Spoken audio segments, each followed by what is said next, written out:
What's good, people? It's your boy Mac the Truest, back at it with some more boxing news, views, and opinions. Let's get it. Alright, so I want to talk to y'all about something that I really think is underrated in boxing, and it's the rivalries in boxing that we have. But it's not really so much of a rivalry between two fighters as much as it is a rivalry between two ethnicities. And by that I mean Mexicans and African Americans. Yep, that's the biggest rivalry in boxing. You can go back and you can look at all the biggest fights. You can check the boxing talk sector. You can check with the fans. You can even check with some of the trainers themselves. They will admit it, not so much on the black side, but on the Mexican side. They will admit, or the Hispanic side, that their biggest rivals are black fighters, you know. De la mexicanada contra.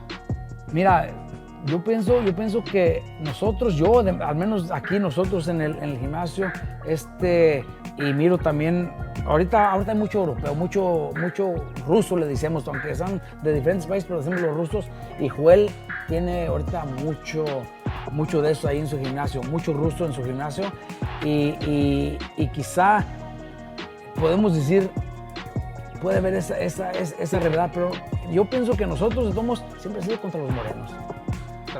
Sí, yo pienso que sí, en realidad. Okay, guys, so from that point on, Robert Garcia, he tried to make examples of what he meant when he said that basically the only rivals that Mexicans have are the black fighters. Robert, he continued by saying, these guys, they're probably going to have to fight against each other in the future. And then Robert Garcia, he says, so there is that rivalry there. He means towards the Morenos.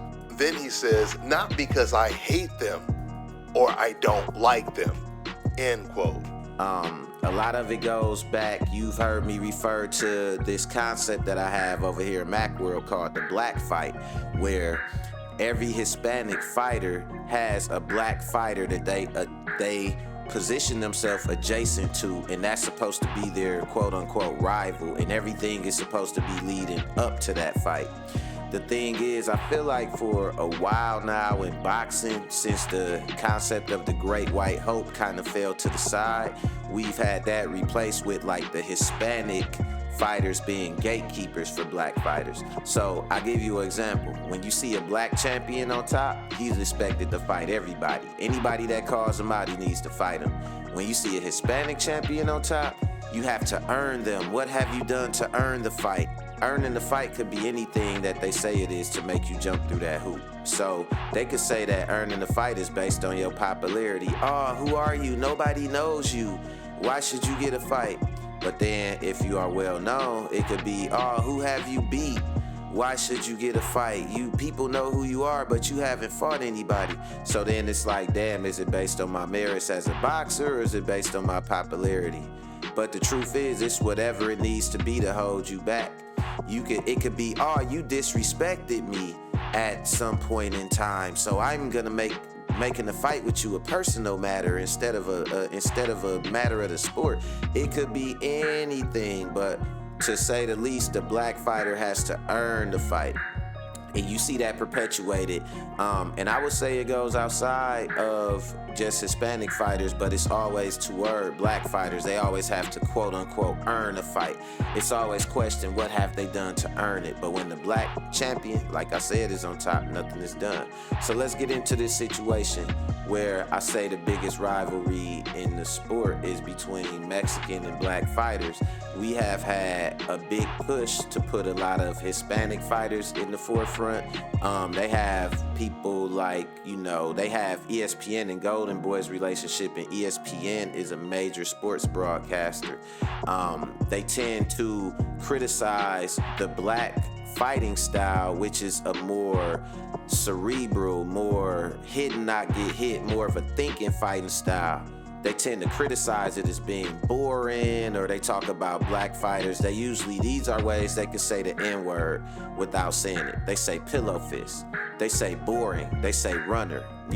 They call fighters like Ali that use the ring runners. Fighters like Floyd Mayweather that know how to really use footwork. And if you notice, I don't know if y'all really notice, but Mexican fighters don't use footwork. Whereas a black style is a style with footwork, a lot of head movement. A black fighter is a slick fighter. You know what I'm saying?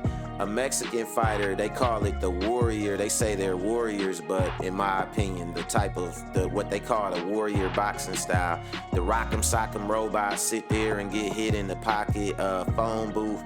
To me, that takes the science out of the sweet science, and that turns it into a bum fight.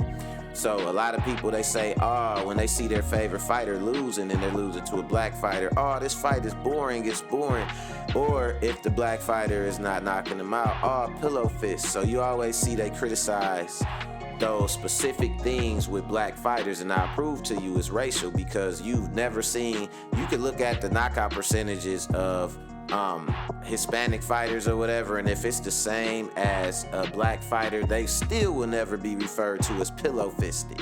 You know what I'm saying? You can see Canelo use the ring when he fought Triple G. He adapted, since you know Triple G adapted the Mexican style.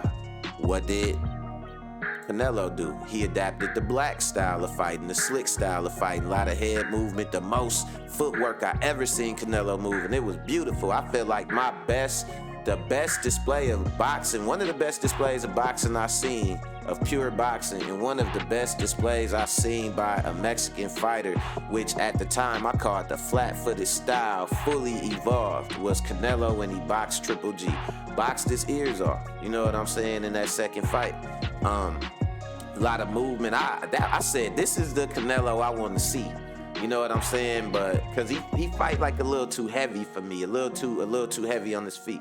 But anyway, so you know, there's a lot of criticism between those two styles, between the black style of fighting and the Hispanic style of fighting. And honestly, that's the biggest rivalry in the sport. It's not specific fighters, it's fighting styles. And one thing that, you know, I pointed out, and I seen my brother Champside pointed out, shout out to Champside, the baddest brand in the land, is that, you know, they play this game with us as black people where everybody could support their countrymen because it's all ethnic, right? So if it's Filipino, it's like, yeah, I'm Filipino, so, you know, that's my ethnicity. You know, if it's Hispanic, you know, I'm gonna go for the Hispanic fighter just because that's my ethnicity. That's fine, that's expected.